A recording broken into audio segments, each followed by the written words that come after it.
du Conseil d'État et de la Haute Cour militaire ont aussi la possibilité de contribuer à l'enrichissement d'un tel discours en abordant les différentes questions d'intérêt commun de la justice, surtout que la pensée est une œuvre collective.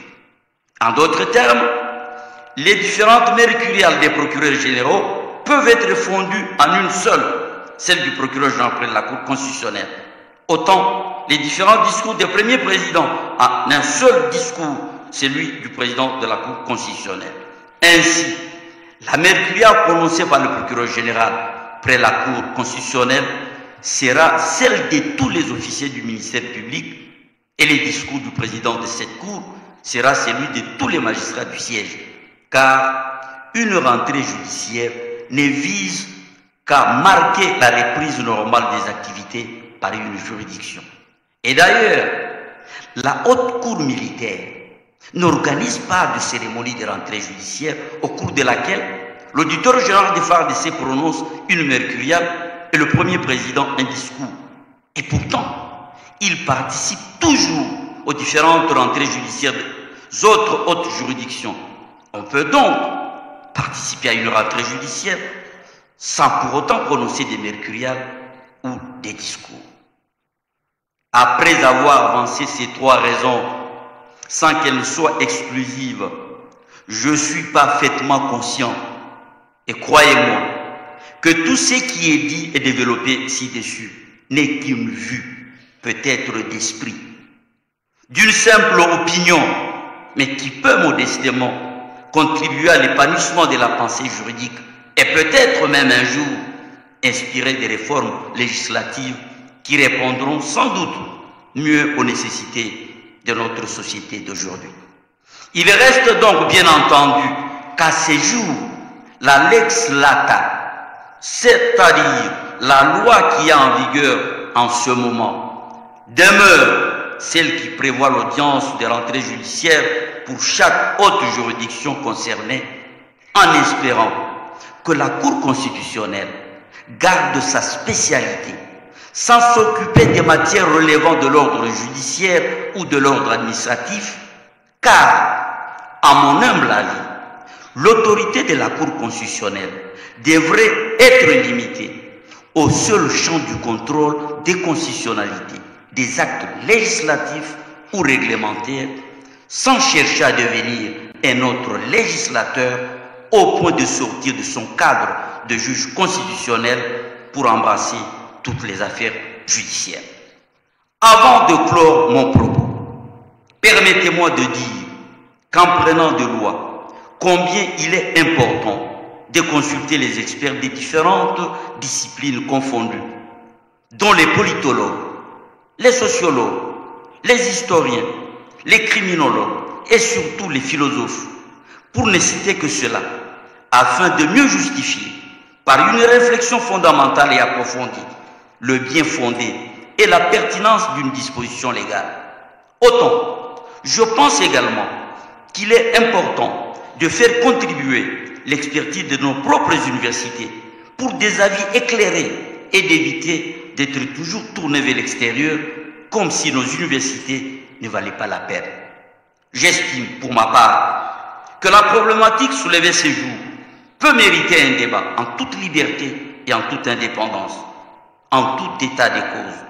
Nous devons apprendre à améliorer la rédaction de nos propres lois, car dans un état de droit, pour reprendre la belle expression de la Cour européenne des droits de l'homme, la qualité de la justice est liée aussi, et peut-être même d'abord, à la qualité de la loi elle-même. Une loi accessible, précise et prévisible. Le débat reste donc ouvert.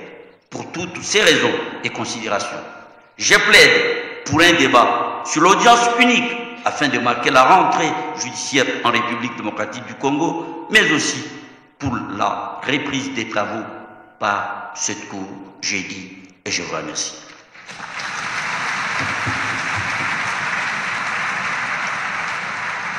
La Cour vous remercie, Monsieur le bâtonnier national, et vous donne acte de votre prestation. Monsieur le procureur général, vous avez la parole pour votre mercurial.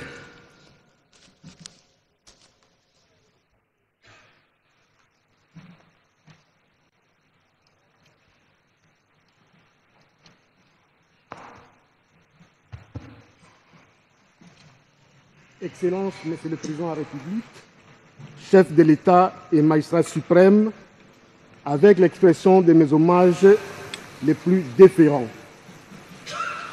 Tous les magistrats du parquet général près la Cour constitutionnelle, les agents de l'ordre judiciaire y affectés, le personnel des cabinets et moi-même, vous saluons très respectueusement et vous exprimons toute notre gratitude pour l'insigne honneur que vous nous faites d'héroser de votre présence remarquable la cérémonie solennelle de rentrée de la Cour constitutionnelle pour l'exercice 2025-2026. Votre haute présence, Excellence, témoigne de votre sens républicain et votre profond attachement à l'idéal de l'état de droit, à l'indépendance du pouvoir judiciaire et au respect des libertés fondamentales. À titre strictement personnel, je saisis cette occasion, Excellence, pour vous réitérer toute ma gratitude pour avoir daigné me confier la direction du parquet général près la Cour constitutionnelle. Au-delà de la satisfaction que procure cette promotion, j'y lis un appel que vous me faites à plus de responsabilités, à plus de hauteur pour être digne de siéger avec ceux qui, sous d'autres cieux, sont appelés les sages de la République. Le port de la robe de couleur bleue, la couleur bleue exprimant la tempérance, la modération et la sagesse, nous invite à l'excellence. Honorable président de l'Assemblée nationale ici représenté, honorable président du Sénat ici représenté, Excellence, Madame la Première ministre, chef du gouvernement, Madame, Messieurs les membres du Bureau du Conseil supérieur de la magistrature et honorés collègues, Monsieur le Président du Conseil économique et social, Monsieur le Premier Président de la Cour des comptes, Monsieur le Procureur général près la Cour des comptes, Monsieur le Président des institutions d'appui à la démocratie, honorables députés et sénateurs, Excellences, Mesdames et Messieurs les ministres et membres du gouvernement, Mesdames, Messieurs les ambassadeurs, chefs de mission diplomatique et représentants des organisations internationales, distingués invités, tout protocole respecté. Je salue votre présence et vous remercie d'avoir daigné abandonner provisoirement vos charges pour être présent à l'audience solennelle de ce jour. Excellence, Monsieur le Président de la République, avec l'expression de mes hommages renouvelés, Mesdames et Messieurs, l'origine des audiences des rentrées judiciaires remonte au XVIe siècle. La rentrée judiciaire marque la fin des vacances judiciaires ainsi que la reprise des activités des cours et tribunaux. Au-delà de son aspect quelque peu folklorique, l'audience solennelle des rentrées judiciaires, à travers son cérémonial, son décor et la tenue des acteurs, est l'un des symboles du prestige de l'institution justice qui, dans toutes les cultures, est un attribut de la divinité. Ces acteurs, c'est-à-dire les acteurs de la justice, exercent ce pouvoir par délégation divine. L'article 100 du règlement intérieur de la Cour constitutionnelle consacre une ancienne coutume des palais et dispose en son 3e alinéa: le président de la Cour constitutionnelle prononce un discours commentant un sujet lié aux activités de la Cour et le procureur général y prononce une mercuriale. Pour qui s'intéresse à l'histoire du droit, la mercuriale remonte aux assemblées du Parlement de l'Ancien Régime en France, où le premier avocat général ou le procureur général prononçait un discours de rentrée tous les mercredis, jour du roi Mercure, d'où le nom mercurial. Ces discours prononcés chaque mercredi avaient pour finalité dénoncer les fautes commises par les magistrats, proposer des réformes et promouvoir la discipline au sein de la magistrature. Ce sens des discours de chaque mercredi semble être perdu avec le temps pour désigner aujourd'hui les discours de rentrée du chef de parquet. Le parquet général près la Cour constitutionnelle que je dirige a la particularité d'être un parquet dont l'activité répressive semble être l'exception et qui n'a pas d'office inférieur sur lequel il exerce un pouvoir de direction et d'encadrement. Son activité principale consiste donc à assister aux audiences de la Cour constitutionnelle et donner des avis dans les dossiers de sa compétence. C'est pourquoi j'ai choisi de porter ma réflexion sur un sujet lié à l'activité de la Cour, à savoir la problématique du contrôle de constitutionnalité des décisions juridictionnelles par la Cour constitutionnelle. Cette question soulève une problématique. L'historien grec Thucydide disait déjà pendant l'Antiquité que toute institution cherche à étendre ses compétences et à développer son pouvoir. La tendance à étendre ses compétences est l'une des caractéristiques des juridictions constitutionnelles. Ténée. Déjà en 2007 et 2009, la Cour suprême de justice, siégeant comme juridiction constitutionnelle, avait élargi sa compétence en matière de contrôle de constitutionnalité en y incluant des actes d'assemblée qui ne sont pas repris à l'article 160 de la Constitution du 18 février 2006. C'était dans ces arrêts R-Cons 512, R-Cons 062 et R-Cons 078, respectivement du 31 juillet 2007, 26 décembre 2007 et 4 mai 2009. La Cour à l'époque et la Cour constitutionnelle aujourd'hui avaient justifié cette extension des compétences en évoquant le concept pouvoir régulateur du juge constitutionnel, pouvoir par lequel celui-ci intervient pour organiser, corriger, stabiliser les fondements des pouvoirs publics, prévenir les blocages institutionnels, arbitrer les conflits de compétences et garantir le respect des principes constitutionnels.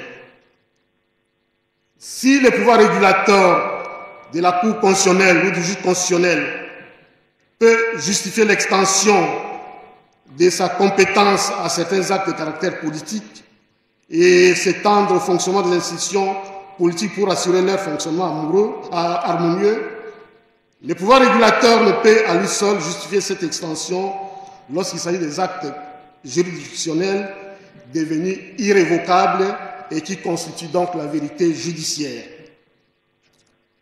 Quel est donc le fondement de l'extension de cette compétence? S'agit-il d'une nouvelle voie de recours d'origine prétorienne? Nous aborderons cette question sous deux points. D'abord, en droit congolais. En droit congolais, les arrêts sous R-Cons 1800 du 27 février 2022, R-Cons 1830 du 18 novembre 2022 et R-Cons 2347 du 21 mars 2025 peuvent à juste titre être considérés comme des arrêts de principe. Dans les trois cas, les requêtes en inconstitutionnalité visaient des décisions de justice devenues irrévocables rendues par le Conseil d'État et le tribunal de commerce de Gombe, lesquelles ne sont pas reprises dans l'énumération des articles 160 de la Constitution et 43 de la loi organique numéro 21026 du 15 octobre 2023 portant organisation et fonctionnement de la Cour constitutionnelle. En principe, la Cour aurait dû se déclarer incompétente. Toutefois, se fondant sur l'idéal de l'état de droit, tiré de l'article 1er de la Constitution, de la nécessité de protéger les droits individuels, la Cour s'est déclarée compétente. Elle réaffirme sa compétence à connaître des requêtes en inconstitutionnalité dirigées contre les décisions de justice sous la double condition, d'abord de l'atteinte à un droit auquel la Constitution accorde une protection fondamentale et l'absence de tout recours pour réparer cette atteinte. Dans certaines de ces motivations, la Cour fait appel à la jurisprudence et à la législation étrangère.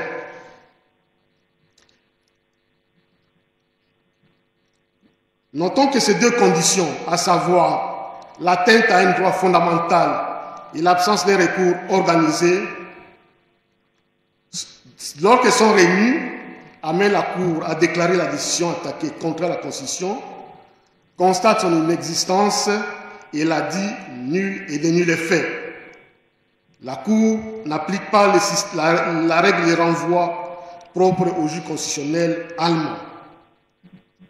Qu'en est-il en droit étranger?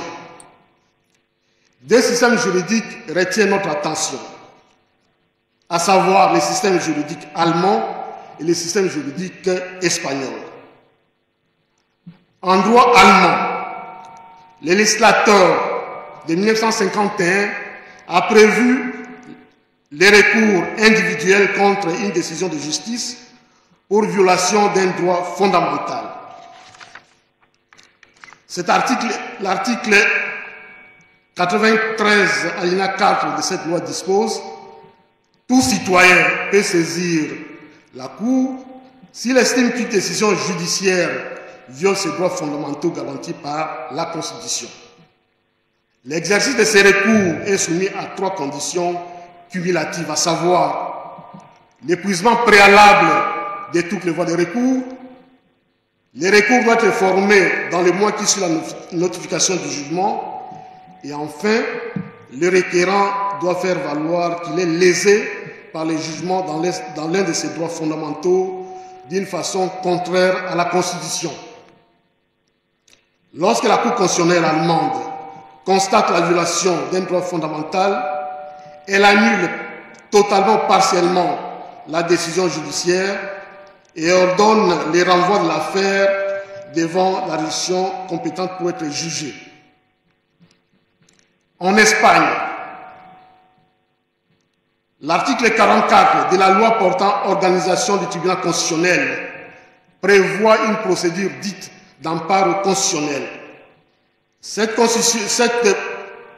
disposition, l'article 44 de cette loi, prévoit que les violations des droits et libertés susceptibles d'empare constitutionnel qui trouvent leur origine immédiate et directe dans l'acte ou une abstention d'un organe juridictionnel pourront donner naissance à ces recours dès lors que les conditions sont remplies. Il s'agit, comme première condition, l'inexistence d'une voie de recours légalement prévue, la violation d'un droit fondamental ou d'une liberté imputable à une action ou à une omission d'une autorité juridictionnelle. Enfin, il doit s'agir d'une atteinte à un droit constitutionnel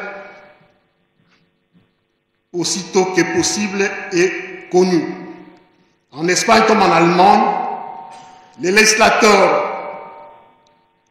restreignent l'exercice de ces recours en un délai de 30 jours.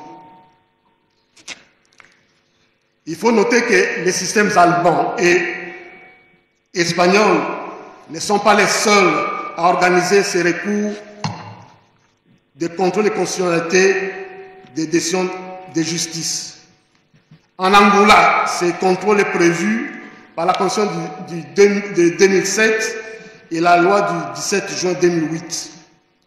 Au Bénin, qui semble avoir inspiré notre cour constitutionnelle, c'est de sa propre initiative que, rompant avec sa jurisprudence antérieure et dévançant plusieurs années une révision constitutionnelle, la Cour constitutionnelle béninoise s'est autorisée de contrôler la constitutionnalité des décisions de juridiction ordinaire lorsqu'elles violent les droits fondamentaux.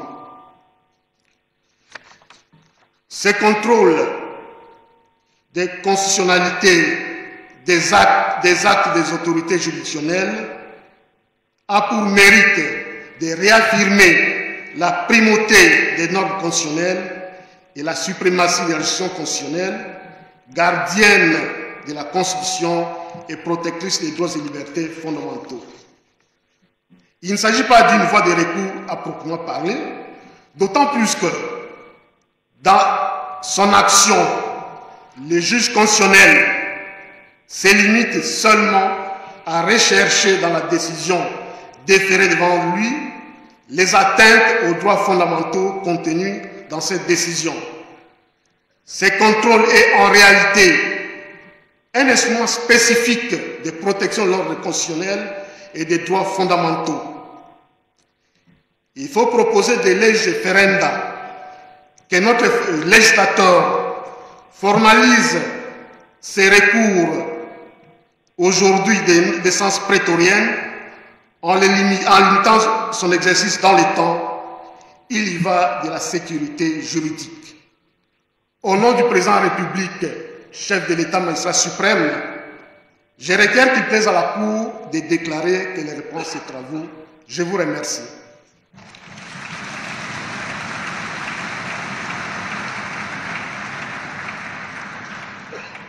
Merci beaucoup, Monsieur le procureur général, honorés collègues. Je bénis le Seigneur. Avant de donner mon propos, c'est comme si on s'était concerté avec les deux prédécesseurs sur le thème que je vais développer. Je comprends que le bâtonnier national s'est fait le défenseur des discussions, des doutes, des questionnements. Et le procureur général l'a fixé de façon un peu rigoureuse. La position prise par la Cour constitutionnelle. Ce que je ferai maintenant, c'est expliquer pourquoi. L'action du juge constitutionnel est totalement différente de l'action du juge judiciaire. Et c'est en cela que nous allons comprendre que le législateur en donna 3 ordres différents. Parce qu'avant, s'il y avait une seule rentrée judiciaire, c'est tout simplement parce que la Cour suprême de justice chapeautait l'architecture judiciaire du pays. Aujourd'hui, nous avons 3 ordres différents. Il y a l'ordre judiciaire, avec à sa tête la Cour de cassation, l'ordre administratif, avec à sa tête le Conseil d'État, et l'ordre constitutionnel, qui n'est composé que de la Cour constitutionnelle. Ce qui fait que même l'unicité du ministère public ne vaut entre les 2 ordres. Le procureur général, près la Cour constitutionnelle, n'est pas en unicité avec le procureur général près la Cour de cassation.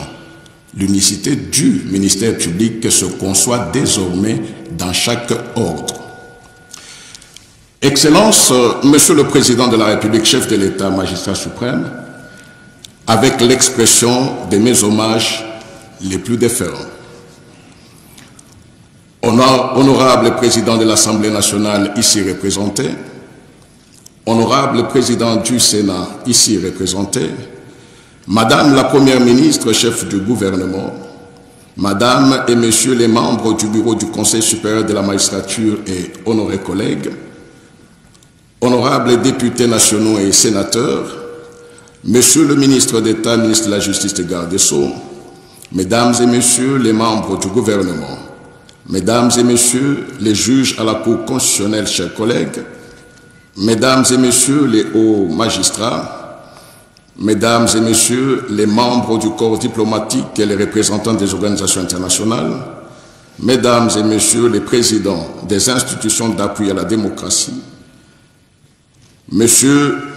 Mesdames et Messieurs les représentants des confessions religieuses, Mesdames et Messieurs les magistrats civils et militaires, Monsieur le bâtonnier national, Monsieur le gouverneur de la ville de Kinshasa, Monsieur le commissaire provincial de la police nationale congolaise, ville de Kinshasa, Monsieur le bourgmestre de la commune de Linguala, Mesdames et Messieurs les avocats, Mesdames et Messieurs les membres des cabinets de juges de la Cour constitutionnelle, Mesdames et Messieurs, distingués invités en vos titres et qualités respectifs. Il est de tradition qu'à la rentrée judiciaire des hautes juridictions se tienne une audience solennelle au cours de laquelle le président de la juridiction prononce un discours consacré au développement d'un thème en rapport avec les activités de son institution. En ce qui concerne la Cour constitutionnelle, cette coutume est codifiée au travers de l'article 100, alinéa 3 de son règlement intérieur. Aussi, me sera-t-il permis, avant toute chose, au nom de cette haute juridiction, de m'acquitter d'un agréable devoir, celui de remercier son Excellence Monsieur le Président de la République, chef de l'État et magistrat suprême, d'avoir accepté de rehausser de sa présence la cérémonie de ce jour, signe de sa volonté soutenue pour l'établissement d'un État de droit et surtout du bon fonctionnement du pouvoir judiciaire. Excellence, Monsieur le Président de la République, Mesdames et Messieurs, à l'occasion de l'audience solennelle et publique de ce jour, j'ai choisi d'articuler mon propos sur le thème de la fonction de régulation de la Cour constitutionnelle. Certes, il n'est pas aisé de proposer une définition à la fois claire et précise du concept de régulation, tant il est unanimement reconnu qu'il s'agit d'une notion complexe et difficile à cerner. Néanmoins, selon Gérard Cornu, dans son vocabulaire juridique, la régulation désigne l'opération d'équilibrage d'un ensemble mouvant d'initiatives naturellement désordonnées par des interventions normalisatrices. Appréhendée dans le cadre de l'activité d'une juridiction constitutionnelle, la régulation tend à assurer un fonctionnement correct des institutions et de l'activité de pouvoir public, ainsi qu'à discipliner les acteurs publics. Son aspect important est de maintenir l'état de droit et de garantir la protection des valeurs démocratiques. C'est dans cette optique que la Cour constitutionnelle veille à ce que chaque branche du pouvoir, exécutive, législative et judiciaire, respecte les compétences qui lui sont attribuées par la Constitution, en prévenant bien entendu les abus du pouvoir. Une question se pose et s'impose cependant. Est-ce que la régulation outrepasse les compétences d'attribution de la Cour constitutionnelle? En cela, mon propos rencontre les craintes du bâtonnier national. La réponse à cette question ne saurait se résumer par un oui ou un non, comme il est généralement admis dans les sciences exactes. Dans les sciences sociales, dont relève la science juridique, le débat est la vertu des réponses éclairées et éprouvées. Le débat sur la régulation est ainsi ouvert et la Cour constitutionnelle se retrouve à l'épicentre de ses courses doctrinales. Ses compétences et les modalités de leur exercice suscitent des interrogations. Les juges se trouvent tiraillés entre l'approche minimaliste et l'approche maximaliste de son office. Dans l'une ou l'autre approche, la Cour constitutionnelle reste la cible des tirs croisés des interrogations citoyennes, avec raison quelquefois. Pour certains, le juge constitutionnel ne devrait pas outrepasser ses compétences textuelles en raison de son auto-limitation et, pour d'autres, il en fait trop en raison de son auto-habilitation par l'affirmation des compétences implicites, des principes non écrits et de l'usage excessif du pouvoir régulateur. En effet, l'agencement des compétences telles que les contentieux de constitutionnalité des normes, les contentieux relatifs aux conflits d'attribution, notamment entre l'exécutif et le législatif, l'État et les provinces, les juridictions judiciaires et administratives, constituent les critères faisant de la régulation une fonction sous-jacente des compétences de la Cour constitutionnelle. Il convient de rappeler à cette occasion que la Cour constitutionnelle n'a pas vocation ni ambition de revendiquer le statut d'acteur qui s'immisce dans le fonctionnement des institutions publiques. En réalité, la juridiction constitutionnelle en République démocratique du Congo est née en 1960 avec l'idée même de la régulation constitutionnelle des pouvoirs publics. Mais avec la transformation de l'environnement politique, l'institution du monisme juridictionnel, couplée au tarissement des intentions démocratiques sous les partis États, son installation a été étouffée, entraînant par conséquent celle de la justice constitutionnelle. Fort de cette dernière expérience, le constituant du 18 février 2006 a opté pour un retour à l'idée originelle de 1960, c'est-à-dire la reconduction de la Cour constitutionnelle. Notons que si dans certains pays, plutôt que d'être expressément organisée par la Constitution, la régulation est déduite de l'idée que le juge se fait de ses compétences constitutionnelles et du rôle qu'il est appelé à jouer dans la consolidation de l'état de droit et du respect de la Constitution, à l'instar de la République démocratique du Congo. Dans d'autres, par contre, les textes constitutionnels font de leur juridiction constitutionnelle, dans une formulation presque identique, l'organe régulateur du fonctionnement des institutions et de l'activité de pouvoir public. C'est le cas notamment du Bénin, du Togo, du Gabon et j'en passe. De ce qui précède, devrions-nous affirmer que notre Cour constitutionnelle coule dans un activisme judiciaire immodéré ou se caractérise par une avancée juridique qui, au fil des ans, prend une proportion évidente? Pour s'en apercevoir, il sera question dans cet exposé d'analyser d'abord le fondement du rôle des régulations en tant que fonction inhérente aux juridictions constitutionnelles et ensuite d'examiner l'exercice par la Cour de la fonction de régulation considérée comme lubrifiant institutionnel. Excellences, Monsieur le Président de la République, Mesdames et Messieurs. Point 1 de la régulation, fonction intrinsèque de la Cour constitutionnelle. En ce qui concerne la régulation comme fonction intrinsèque de la Cour constitutionnelle, notons que la constitution d'un État est, selon l'expression de Jean Dabin, le principe générateur, régulateur et animateur de tous les systèmes étatiques. Appelé à la protéger, à l'interpréter et à l'appliquer, les juges constitutionnels agissent donc naturellement à l'aune de ce principe régulateur du système politique pour pouvoir faire échec à une situation de paralysie imminente ou réelle d'une ou de plusieurs institutions de la République. Autrement dit, il s'emploie à débloquer la paralysie du système, du fonctionnement de certaines institutions, en évitant par exemple un vide institutionnel ou en éviter les blocages du processus électoral.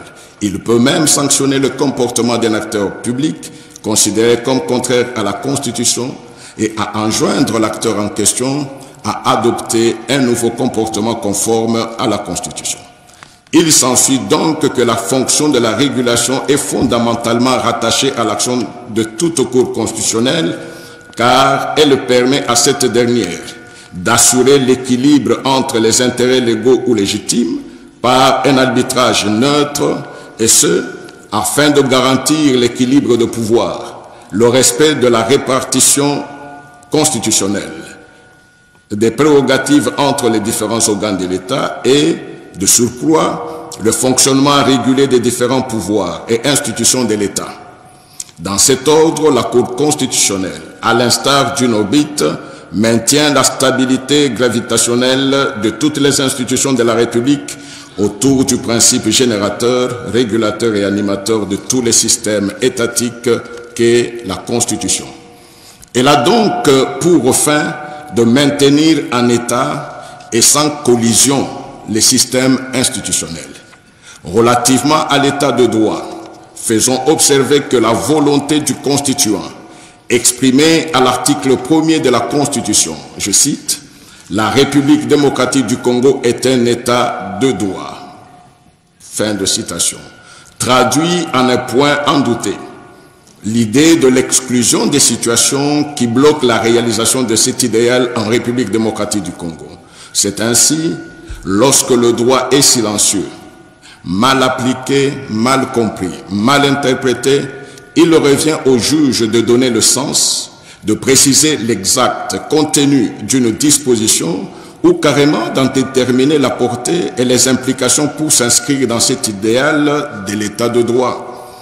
Pour pouvoir mieux comprendre, expliquer l'exercice de cette fonction, il faut noter qu'au stade méthodologique, les raisonnements de la Cour constitutionnelle relèvent du conséquentialisme qui consiste en effet à justifier la solution ou l'interprétation d'un texte par les conséquences qu'impliquerait une solution contraire.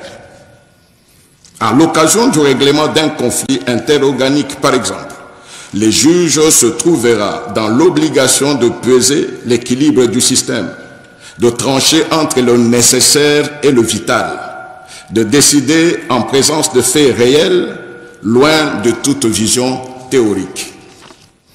Il se dégage que la régulation entretient des liens inextricables avec l'interprétation qu'elle est présente dans le contrôle des normes lors d'un conflit d'attribution et aussi lors du règlement des conflits de compétences. Point A. Dans le cadre de l'interprétation et des contrôles des normes lors d'un conflit d'attribution, l'interprétation est au cœur de la fonction du juge. Il n'est autre chose qu'une opération intellectuelle inhérente à la fonction du jugement, un instrument obligé, nécessaire à l'exercice de la justice constitutionnelle. Pour y parvenir, les juges se réfèrent à deux outils d'interprétation qu'il ne faut pas confondre avec les méthodes d'interprétation. Ces outils d'interprétation sont l'interprétation comme acte de connaissance et l'interprétation comme acte de volonté. Si, par acte de connaissance, les juges constitutionnels constatent la signification d'un texte, car le sens y est déjà présent, par acte de volonté, le sens de l'énoncé n'est pas contenu dans le texte, ou du moins, le sens de l'énoncé échappe à la situation en présence. Les constituants n'ayant pas prévu une catégorie juridique similaire, il appartient au juge de découvrir le sens in specie casu, c'est-à-dire dans le cas concret qui se présente devant lui. Ainsi fut le cas de l'arrêt RCA 001, dans lequel le requérant, contestant l'ordonnance du Conseil d'État, saisit la Cour constitutionnelle aux fins de règlement de conflit d'attribution juridictionnelle du juge entre une juridiction de l'ordre administratif, le Conseil d'État, et une juridiction de l'ordre judiciaire, le tribunal de grande instance. Examinant sa compétence, la Cour avait relevé qu'elle connaît en principe des recours contre les arrêts du Conseil d'État et de la Cour de cassation en matière de conflit de compétences. Toutefois, dans la poursuite de l'idéal de l'état de droit et de la protection des droits fondamentaux et libertés publiques découlant des articles 1er, 149 et 150 de la Constitution, elle note que l'expression « arrêt » infère à toute décision rendue par ces deux hautes juridictions tranchant la compétence matérielle et de nature à affecter la situation des parties.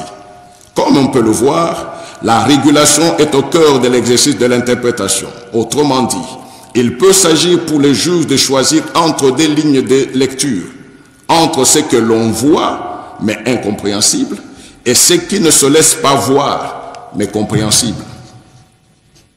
Une autre question sous-jacente dans cette cause fut la présence du tribunal de grande instance en lieu et place du syntagme normatif Cour de cassation. À ce propos, la Cour constitutionnelle procède par la judiciarisation du cas inédit. En effet, considérant d'une part qu'aucune autre juridiction en cas d'espèce n'aurait pu régler le différend, chaque partie ayant précédemment eu gain de cause, respectivement devant le juge administratif pour la demanderesse et devant le juge judiciaire pour les requérants, la Cour a subsumé les cas uniques. D'autre part, renvoyer les parties pour incompétence de la juridiction n'aurait été qu'un retour à la case départ ou mieux, un déni de justice. C'est cette compréhension qui prévaut dans la régulation, puisque le blocage des pouvoirs publics agit de manière à paralyser le fonctionnement des institutions. Dans pareille hypothèse, la Cour constitutionnelle vaut bien plus que régulateur des institutions et pouvoirs publics.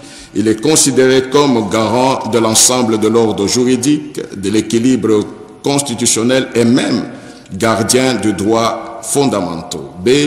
Dans le cadre du règlement des conflits de compétences. Une part importante de l'activité du juge constitutionnel consiste à résoudre des conflits essentiels à l'existence même de l'État. Tel est le cas des conflits susceptibles de naître entre l'État central et les provinces. Comme on le sait, la forme régionalisée de l'État congolais actuel étant issue d'un compromis politique entre les tenants de l'État fédéral et ceux de l'État unitaire. Dès lors, la Cour est appelée à veiller à ce que ce consensus coulé dans le pacte social demeure en vue de préserver l'équilibre et la stabilité des institutions. Ce consensus se traduit pour l'État central par le principe de l'indivisibilité de la République et pour la province par le principe de la libre administration des provinces. Point 2, cas jurisprudentiel de la lubrification institutionnelle. La jurisprudence développée par la Cour a été provoquée par plusieurs situations, entre autres, les silences de la Constitution, le risque de dépassement d'un délai de rigueur imposé par la Constitution et par la loi, soit la nécessité de la continuité de l'État. Petit a.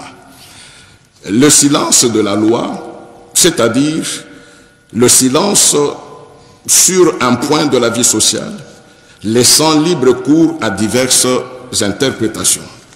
Ce silence se traduit par un vide constitutionnel tellement évident qu'il s'est avéré nécessaire de faire intervenir le juge constitutionnel. Parce que dans la vie sociale, il arrive des situations qui ne trouvent pas malheureusement leur assise ou répondant dans notre Constitution. Et c'est dans ce cas-là que le juge constitutionnel doit interpréter, doit intervenir pour éviter l'immobilisme. Sous les heures const 1438 du 15 décembre 2020, agissant par le président du bureau d'âge, l'Assemblée nationale saisit la Cour constitutionnelle pour solliciter d'elle la prorogation de son mandat et son habilitation à poser des actes de gestion courante pendant cette période. Rappelons que le mandat du bureau d'âge de l'Assemblée nationale, arrivant à terme à la fin de la session ordinaire de décembre 2020, et ne pouvait être prorogé. Précédemment, le bureau définitif fut l'objet de destitution par pétition. Celle-ci s'examinant individuellement, restait en examen la pétition dirigée contre les questeurs. En effet, conformément au droit parlementaire congolais, le régime juridique du bureau provisoire est prévu par la Constitution aux articles 114 et 116, complétés utilement par le règlement intérieur de la Chambre. Ainsi, les missions et compétences du bureau provisoire ne peuvent excéder celles prévues à l'ordre du jour. Il dispose en réalité d'une compétence liée, ne pouvant permettre ni de proposer une question nouvelle à l'Assemblée plénière en vue de l'inscrire à l'ordre du jour, ni de proroger ou convoquer une nouvelle session, et encore moins gérer les affaires courantes de la Chambre. Or, le bureau d'âge est arrivé ou était arrivé en fin session sans épuiser l'ordre du jour. Que devait-il faire? Comme souligné précédemment, la survenance des situations exceptionnelles échappant aux constituants ou aux législateurs ne saurait échapper aussi aux juges. Si les constituants ou les législateurs ne les a pas vus venir, les juges, lui, les voient naître et grandir, d'où il doit y apporter solution. Il doit ainsi assurer sa responsabilité de veiller au bon fonctionnement du pouvoir public. Ainsi, la Cour constitutionnelle devait intervenir dans les cas d'espèce pour éviter à l'État la paralysie de l'ensemble du pouvoir public en prorogeant les missions du bureau provisoire jusqu'à l'épuisement du vote relatif à l'examen de la pétition ainsi que la nécessité d'accorder au bureau provisoire les compétences de gestion des affaires courantes, étant entendu que l'Assemblée nationale installée depuis plus d'une année avait contracté des engagements statutaires tant vis-à-vis des députés nationaux, du personnel administratif que de tiers. Tous, nous nous rappelons de cette situation. Si la Cour constitutionnelle n'avait pas usé de son pouvoir régulateur, les institutions seraient bloquées. Or, c'est ce mécanisme qui a fait en sorte que le droit congolais puisse enrichir d'autres droits, parce que nous avons vu qu'il est possible désormais qu'au cours d'une même législature, la majorité parlementaire puisse varier et changer. Aujourd'hui, si nous avons les institutions, nous avons l'Assemblée nationale, c'est parce qu'en ce temps-là, en 2020, la Cour constitutionnelle, avec courage et nationalisme, avait fait usage de son pouvoir régulateur et il est sorti de toutes les doctrines en se basant sur les cas concrets et non sur les théories. Sous les R-Const 262, sous cet arrêt du 11 mai 2016, il était soumis au juge constitutionnel, une situation qui laissait paraître un vide de la Constitution qu'il était censé combler par son interprétation. Il s'agissait de savoir si l'article 70 de la Constitution permettait au président de la République de rester en fonction après la fin de son mandat si les élections n'étaient pas organisées. Prenant en compte les silences de la Constitution constatés au regard des faits soumis à son appréciation, le juge a décidé d'apporter définitivement une solution tendant à résoudre ce problème en indiquant que tant qu'il n'y avait pas élection, le mandat du président de la République continuait pour éviter le vide institutionnel. Petit b. Le risque de dépassement d'un délai de rigueur imposé par la Constitution et par la loi. Sous R-Const 37/TSR. Dans cette cause, la Commission électorale indépendante venait d'organiser le premier tour du scrutin présidentiel, mais butée à un cas de force majeure, elle a fait savoir à la Cour qu'elle était dans l'impossibilité d'organiser le second tour dans les délais de 15 jours, tel que prévu par l'article 71 de la Constitution, d'où sa demande de prorogation de délai. Dans sa requête, elle a rappelé qu'aucune disposition de la Constitution n'avait prévu des mesures à prendre en cas de force majeure qui l'obligerait à proroger les délais d'organisation du scrutin là où les constituants les avaient formellement fixés. Réagissant, la Cour accéda favorablement à la demande, jouant ainsi son rôle naturel de régulateur de l'activité de pouvoir public et la machine étatique pouvait continuer à bien fonctionner. Petit 2, sous R-Const 1640 du 8 octobre 2021, agissant par son président, l'Assemblée nationale saisit la Cour constitutionnelle en date du 17 août 2021 aux fins de l'interprétation de l'article 211 de la Constitution, des articles 12 et 53 bis de la loi organique relative à l'organisation et fonctionnement de la Commission électorale nationale indépendante, CNI.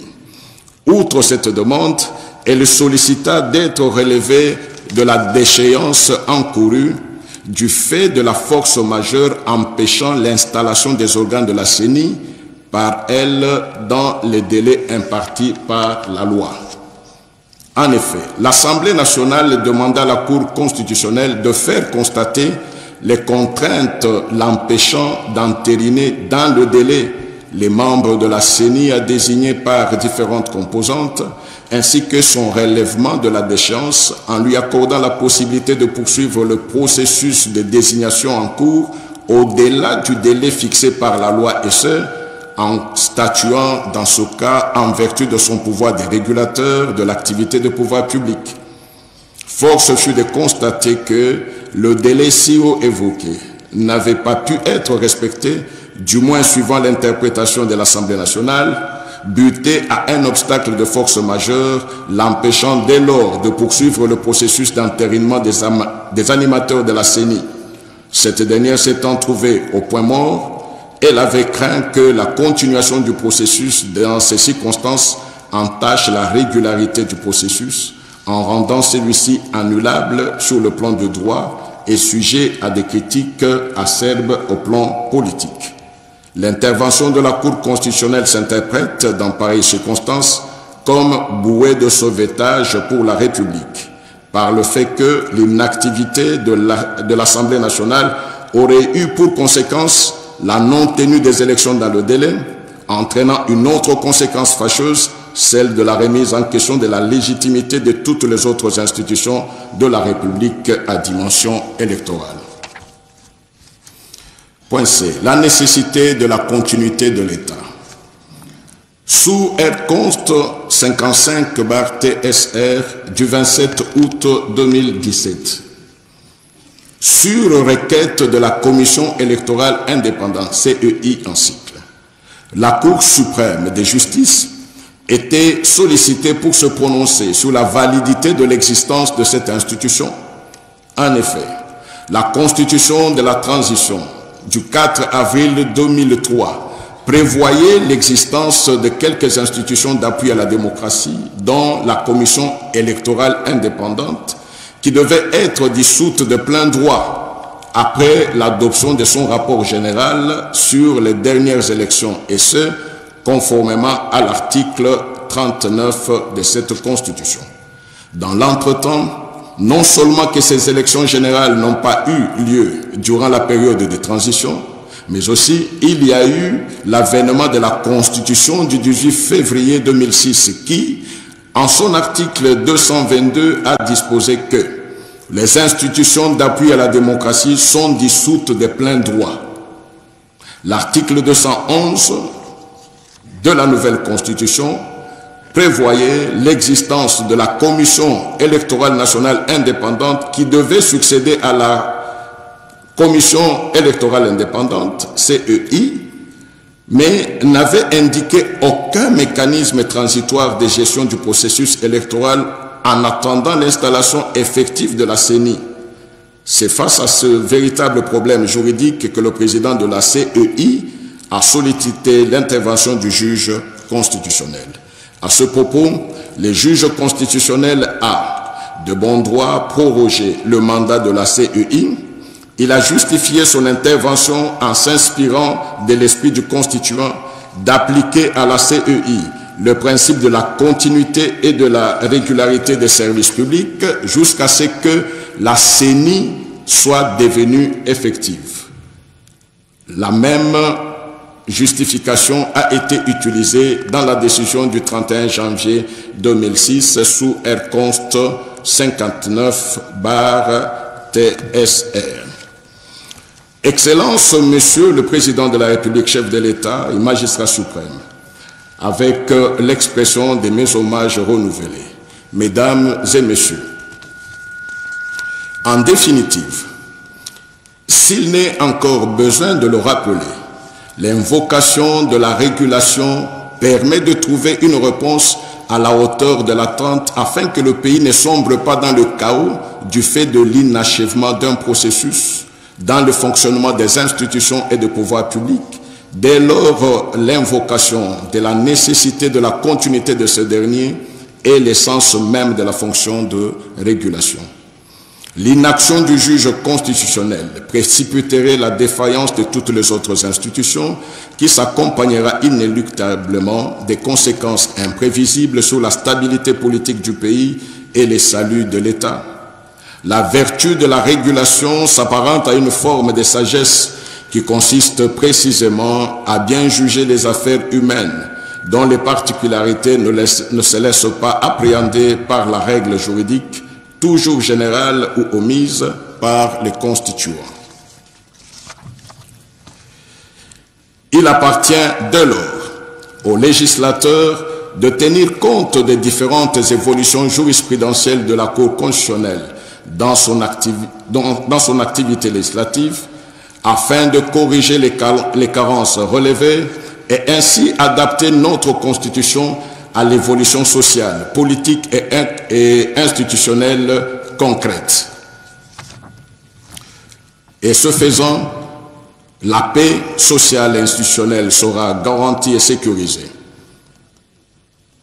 C'est sur ce propos d'espoir que nous invitons et implorons le législateur à ne pas négliger l'acte de codification afin que notre arsenal juridique et législatif soit ramené à la dimension actuelle.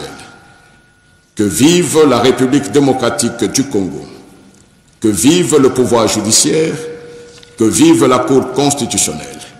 Je déclare ouverte l'année judiciaire de la Cour constitutionnelle pour l'exercice 2025-2026. Je vous remercie. Mesdames et messieurs, le président de la Cour constitutionnelle, Dieudonné Kambouleta Badibanga, a donc fini son discours. L'ordre de ce jour étant épuisé, l'audience est levée.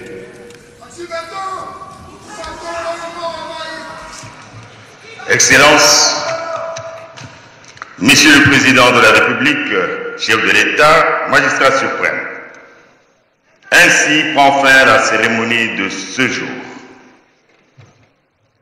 Distingués invités, de l'année judiciaire à la Cour constitutionnelle, un cocktail sera servi. Il est donc clair que les éléments évoqués dans le discours du président de la Cour constitutionnelle susciteront un débat houleux. Au cours de cette audience solennelle, nous avons eu une plaidoirie du bâtonnier national, une plaidoirie qui a évoqué des questions.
Voilà donc, mesdames et messieurs, le président de la République va devoir partir. Cette audience publique solennelle d'ouverture ou de rentrée judiciaire est donc terminée.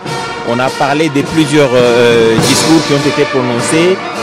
Guillaume Modimola, une prise de parole. Heureusement que le bâtonnier lui-même a dit que c'était une opinion. En tout cas, son opinion à lui.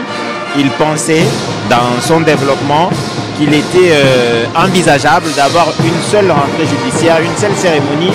Il a évoqué des questions protocolaires, il a évoqué l'unicité du ministère public, il a évoqué plusieurs raisons, selon lui. Mais à la prise de parole du président de la Cour constitutionnelle, il a tout de suite balayé ces moyens évoqués par le bâtonnier national. Oui, le président de la Cour constitutionnelle a répondu au bâtonnier national de manière péremptoire pour dire que on ne peut plus revenir en arrière parce on avait déjà émietté les trois juridictions. Chaque juridiction a sa spécificité et son objet. Donc la Cour constitutionnelle n'est pas au-dessus des autres cours, même si le président de la Cour constitutionnelle est de droit président du Conseil supérieur de la magistrature, mais il ne décide pas seul. Tous les autres présidents des autres juridictions sont de droit ses vice-présidents. Donc on a considéré plutôt que le bâtonnier national a créé une petite polémique, même si après il a considéré que ce n'était qu'un avis. Voilà, c'est la rentrée de la Cour constitutionnelle. Je crois que d'ici peu, nous assisterons aussi à la rentrée judiciaire du Conseil d'État dirigé par Madame Brigitte Saint-Célé. Oui, une polémique bien entendu, mais juridiquement c'est quand même soutenable. Il peut toujours y avoir des débats autour de la question. Le président de la Cour constitutionnelle prenait la parole en cette qualité et lui qui est président du Conseil supérieur de la magistrature, je crois que lui aussi a évité la polémique, se plaçant du bon côté de l'histoire, je l'imagine, pour ne pas frustrer les autres juridictions, hautes juridictions. Il a pris une position très claire, mais je pense que l'opinion du bâtonnier national mérite bien qu'on y réfléchisse, parce que même sur le plan protocolaire, ça exige au président de la République d'être 3 fois invité à des rentrées judiciaires. C'est des questions qui doivent être abordées, c'est une réflexion qui doit être menée. Je pense qu'en cela, il n'y a aucun mal et le président de la Cour constitutionnelle a agi forcément en sa position. J'estime que c'est pour des raisons beaucoup plus politiques, la gestion, éviter que les autres ne soient frustrés.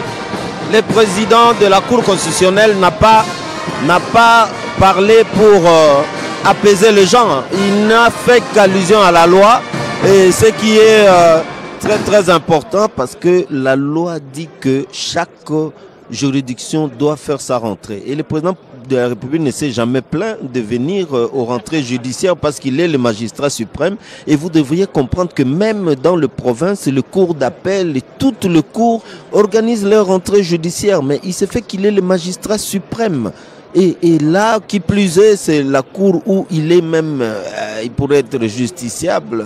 C'est comme ça que toutes les juridictions de l'ordre judiciaire qui proviennent de l'émiettement de la Cour suprême de justice ont le même rang.